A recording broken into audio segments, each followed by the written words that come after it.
Oh, shalom, shalom, bonjour encore. Good afternoon, everyone. You know, I used to share on my social network the word of God. So, I used to share the word of God in English and French. So, je partage toujours français, anglais pour être un peu polyglotte parce que les réseaux sociaux, c'est pour tout le monde, vous voyez.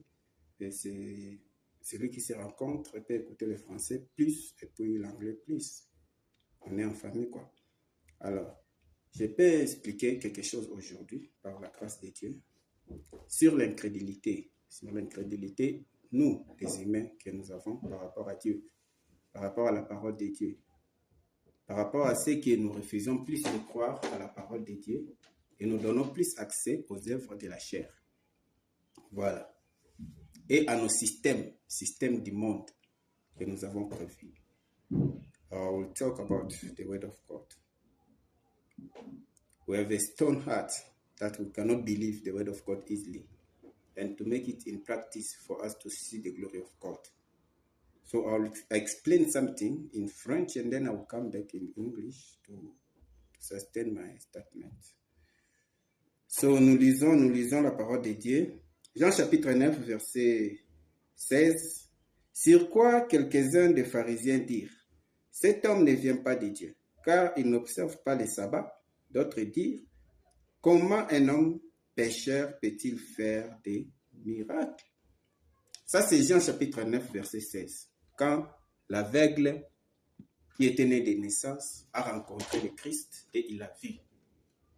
Ils ont refusé de croire parce que c'était une œuvre spéciale, c'était une œuvre miraculeuse.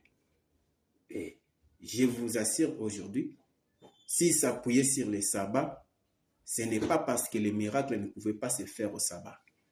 C'est parce que c'était un homme qu'il connaissait. Jésus a fait ces miracles. D'où Jésus ne pouvait pas faire ces miracles-là. Parce qu'il est un homme né de Joseph et de Marie, on le connaît. On connaît ses parents, on connaît ses sœurs.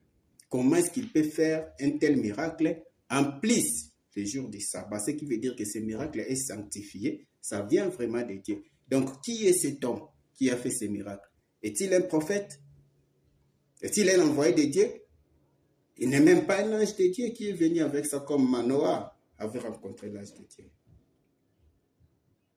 Donc c'est ça là où se posent les problèmes pour nous, les humains, pour la repentance sincère devant Dieu. On peut chercher des délivrances, oui, c'est pas mauvais, les esprits mauvais nous combattent, mais la repentance, premièrement.